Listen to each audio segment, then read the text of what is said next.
DW AfricaLink.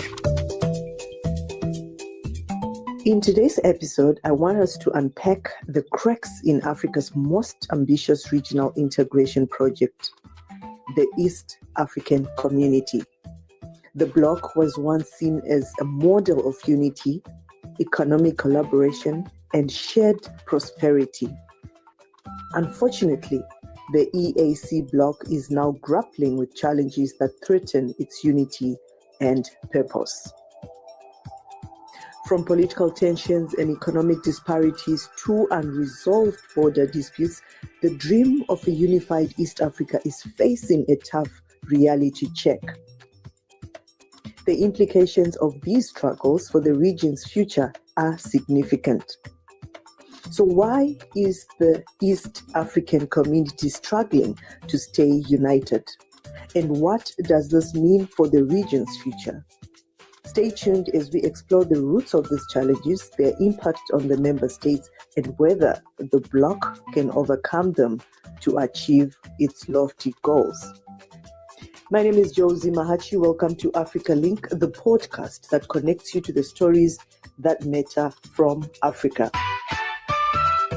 AfricaLink, every weekday here on DW. The East African Community has marked 25 years of existence. At a summit in Arusha, Tanzania, East African heads of state made another push for peace in Eastern Congo, but its prospects remained bleak following a regional summit that was marked by the Congolese president's absence and an early departure of his Rwandan counterpart, President Paul Kagame. African Community in Arusha, Tanzania only stated the need to combine regional and broader peace initiatives for sustainable peace in Eastern Congo.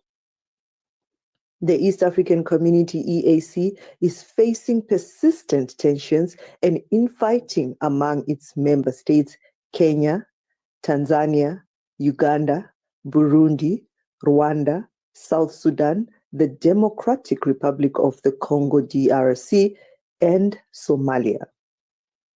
This is due to its prioritization of trade and expansion at the expense of addressing pressing internal issues and security concerns.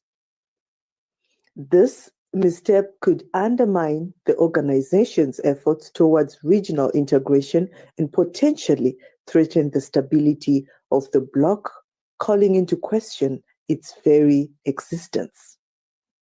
Now, to discuss further on this particular topic, joining me will be DW's Isaac Mugabe and Ivan Mugisha, a social and political commentator.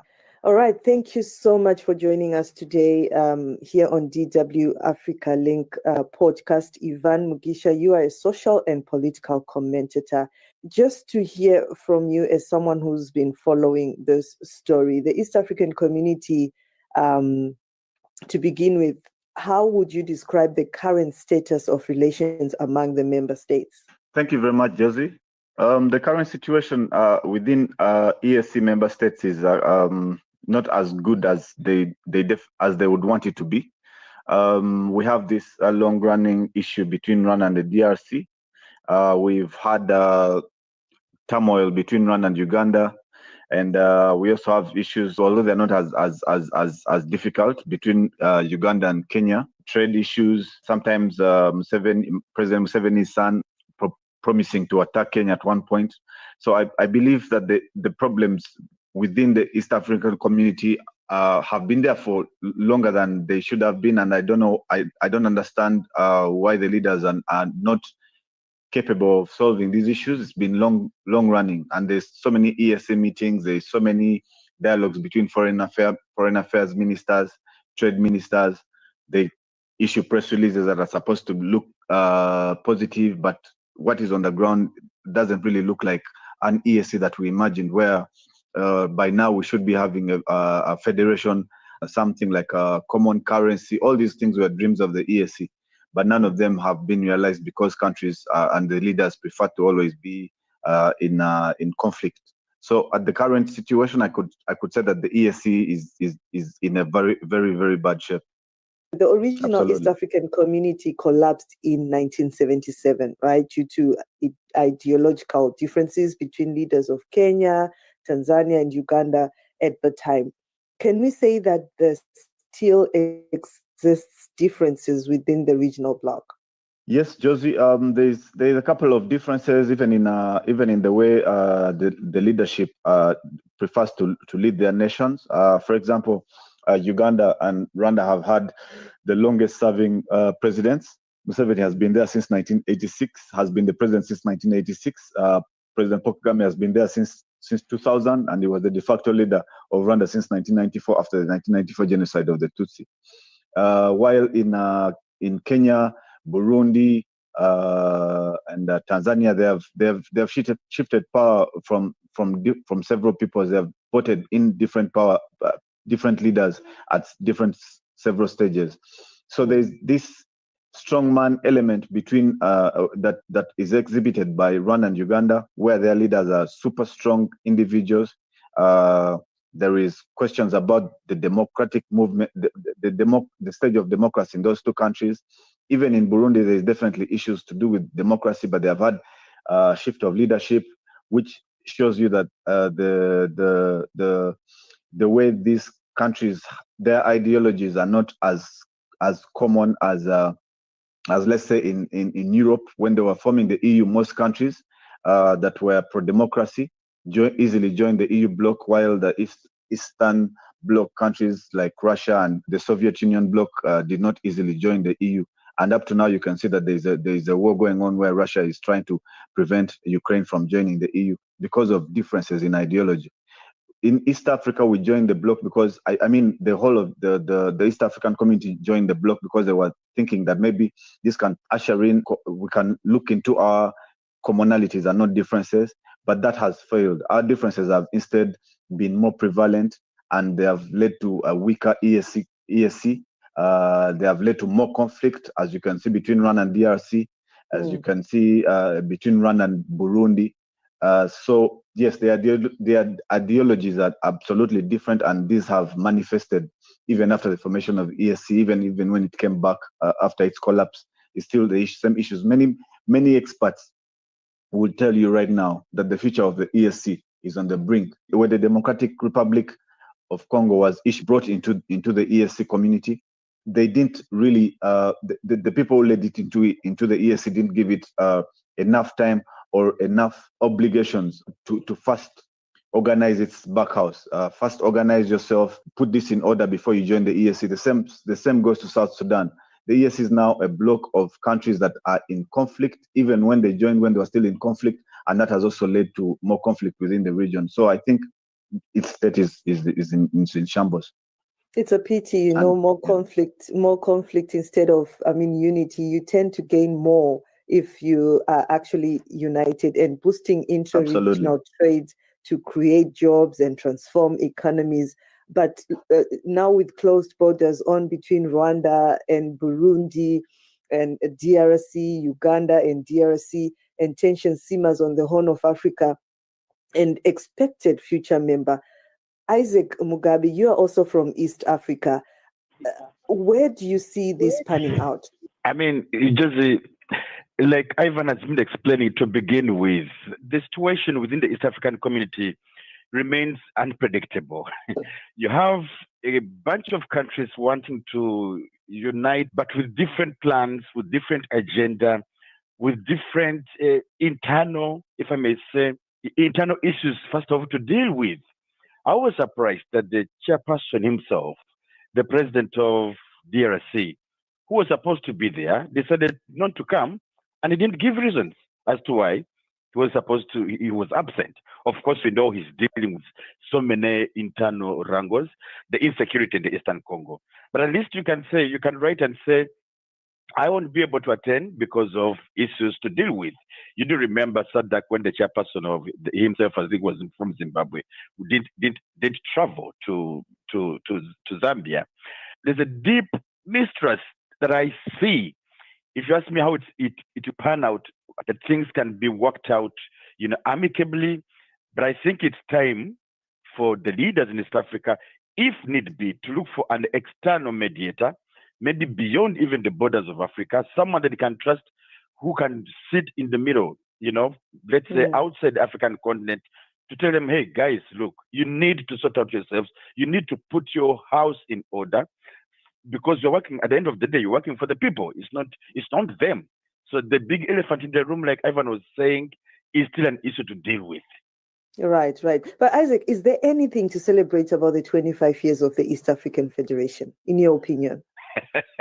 If I was to be brutally honest with you, I don't see anything to write home about. Well, I'm a bit more optimistic than Isaac. Okay. I would say the people have a lot in common, regardless of our politics being indifferent. The people have a lot in common. When you come to Kigali and you go to some places and you find Congolese and Ugandans and Kenyans in the same restaurant, or Congolese hairdressers doing their work in. That's fun in business, Ivan. That's fun in business. It's totally different from the real politics, Politics is a whole different setup, but the people actually have a lot in common and a lot to celebrate. Yes, just to supplement what Ivan just said, I think the people have so much in common to celebrate about than the East African community itself as an organization. So that was my point. Like I, for one, I come from East Africa. I can say East African citizen because I have family members in Uganda, in Burundi, in Congo. So I have a lot to share and celebrate with my people, as opposed to have a leadership that is not concerned about our relations with our people in different countries, if you know what I mean. Right. Now, Ivan, Isaac touched a little bit on the chairman of the East Africa community not attending the current conference or summit that was happening, and he didn't even give an excuse. But also Rwandan President Paul Kagame left shortly after the closed-door meeting in Arusha. There was no official explanation, like I just mentioned and Isaac mentioned as well, from Congolese President Felix Tshisekedi's absence. What do you make of such awkward happening? Thank you, Josey. So for me, this points towards what you asked me at the start, the strength of the ESC community. The fact that leaders can do this shows you how weak the bloc is to even enforce a meeting that is important, a regional meeting on security, a heads of state meeting on security. And Isaac mentioned that it's high time we got a mediator from outside, which also indicates more weakness from the secretariat. And this is not even the first time. I remember there was when Rwanda and Uganda were having issues, ESC wasn't the mediator. It was the Angolan president who was the mediator. He attended literally every meeting. I remember the last meeting that was happening at the Gatuna border between Rwanda and Uganda. It ended abruptly. It ended well, but then something happened, and then it also collapsed, and then led to even more back and forth hostility between Rwanda and Uganda. So the ESC, if there is any student out there trying to learn how the ESC failed, probably this is it. This is probably one of the last straws that broke the camel's back. The fact that two big heads of states can walk away with no explanation shows you how they do not value the community or its standing. The president of the DRC definitely doesn't trust any ESC leader. That's what it shows. He doesn't trust any ESC leader to have his back in these talks. He prefers the SADC region. That's the Southern African region, and President Paul Kagame because whenever there's a SADC meeting, he's there. He's always there, and he has troops. He has SADC forces in Eastern DRC, which are trying to pacify the region as well. But they also have issues with the ESC. The ESC forces also, I think they pulled out. So this all shows you exactly how the region, the ESC, something has to be done to either strengthen it or to enforce or to force leaders to attend these meetings, or to even give explanations why they decide to just back off. Right. Now, just to expand on the leadership of the bloc, Why did EAC presidents prefer Kenyan President William Ruto to Congo's Felix Tshisekedi as chair? The leaders within the community prefer commonality. Who do I know? Who have I known? They mistrust DRC. The DRC hasn't had its house in order for a while now, and so you find that they prefer someone they know, and that already causes animosity between the leaders, because if Tshisekedi believes it's his turn, it should be his turn. But if the other leaders believe, if the secretariat believes they prefer someone else, someone else, then they should get that person. Whatever the case, all this again points to the fact that the EAC is not in agreement, and this could be probably a big problem for them that might lead to the bloc to collapse again, like it did in 1977. But anyway, Isaac, now to come to you, Kenyan President William Ruto said that a survey taken back in 2010 indicated that East Africans were fully behind the integration process and supported the establishment of a political federation. But that's almost 15 years ago. Do you think ordinary people take what the politicians say any more serious? Of course, definitely not. Politicians tend not to mean what they say, or if they say something, they don't say what they mean. So, and it's good, like rightly you said, that was 15 years ago. The political dynamics in the region were quite different. I mean, the situation in Kenya wasn't as a little unpredictable as it is under the presidency of William Ruto. And so was the case even between Rwanda and Congo, or even between Rwanda and Burundi, I should say so. But if at least he was alluding to maybe a previous survey, I mean, just you and I know that a survey that is older than even 2 years, that you can't really, it can't validate anything, if I may say. I mean, for him, he wanted to remind people that this survey, maybe we can count on it in the absence of a current survey, that people still have faith in the East African community as an organization, as a grouping, as a bloc, to kind of push or foster faith among the people, among the leaders. But look, I mean, in the absence of the real leaders themselves for the East African community, but just to remind you, by the way, in the absence of Tshisekedi, Tanzania's Samia Suluhu was supposed to take on the button, but because she's also more focused on the upcoming elections in her country, she said, well, I have so many engagements and commitments. Let my brother Ruto, who's dynamic, who's proactive, take it on. I mean, so, she's also busy now with G20. So I mean, she's a super busy woman. She's in better blogs, I think. Exactly. So people are busy individually with that domestic policy, as they wouldn't find any time for the East African community bloc. Either way, the weekend. What surprised me also, Uganda and Kenya said they're going to help mediate between Ethiopia and Somalia. Why can't you first mediate, first clean up your house before you start thinking of the whole of Africa? Just like we are seeing what Tshisekedi is doing, no pun intended. He's like, he is there, but he's not there. But when SADC comes, like you guys mentioned, he is always available for SADC. But for the East African community, he's conspicuously absent without a valid reason. So for me, these are my concerns that really, really put me off when it comes to the EAC. Right. Ivan, would you want to add something on what Isaac has just said? Yeah, thank you.